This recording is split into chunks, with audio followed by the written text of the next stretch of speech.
चुनाव आयोग देश में कल से 12 राज्यों और एक यूनियन टेरिटरी के लिए एसआईआर शुरू करने जा रहा है। इन 12 राज्यों में उत्तर प्रदेश है, राजस्थान है, मध्य प्रदेश है, छत्तीसगढ़ है, गुजरात है। और जो आज मुख्य चुनाव आयुक्त ने शेड्यूल जारी किया है उसके मुताबिक कल से एसआईआर शुरू हो जाएगा और फिर 4 नवंबर से 4 दिसंबर यानी 1 महीने के लिए डोर टू डोर सर्वे होगा। बीएलओ घर आएंगे और एक खास बात यह है कि अगर मतदाता घर पर मौजूद नहीं है किन्हीं कारणों से तो बीएलओ कम से कम एक परिवार में एक घर पर 3 बार आएगा। उसके बाद जब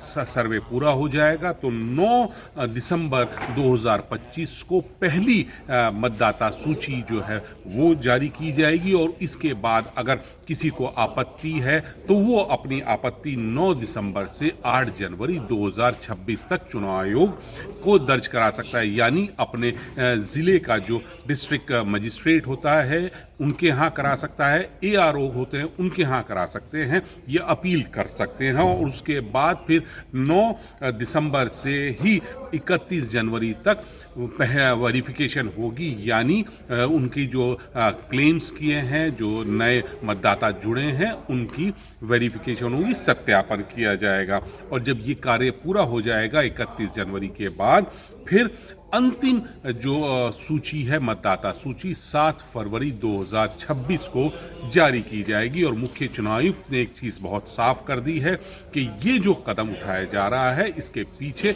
मतदाता सूची को साफ करना है, शुद्ध करना है, क्योंकि कई ऐसे मतदाता हैं जो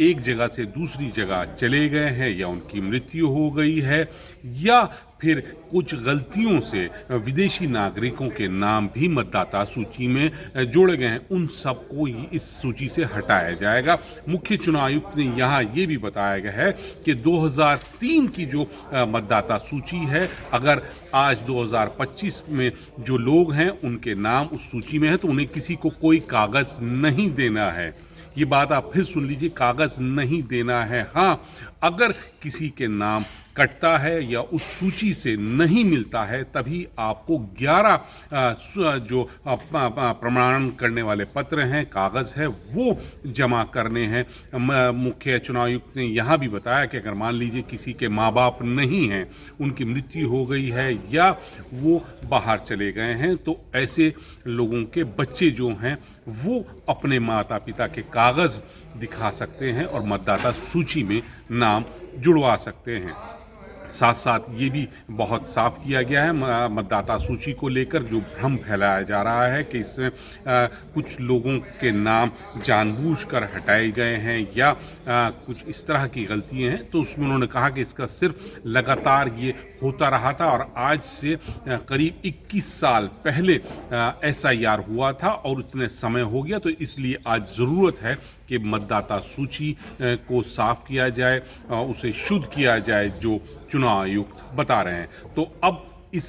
सूची के जारी होने से देश के और करीब करीब 12 राज्यों के जो मतदाता हैं उनकी नई सूची 7 फरवरी 2026 को आ जाएगी। और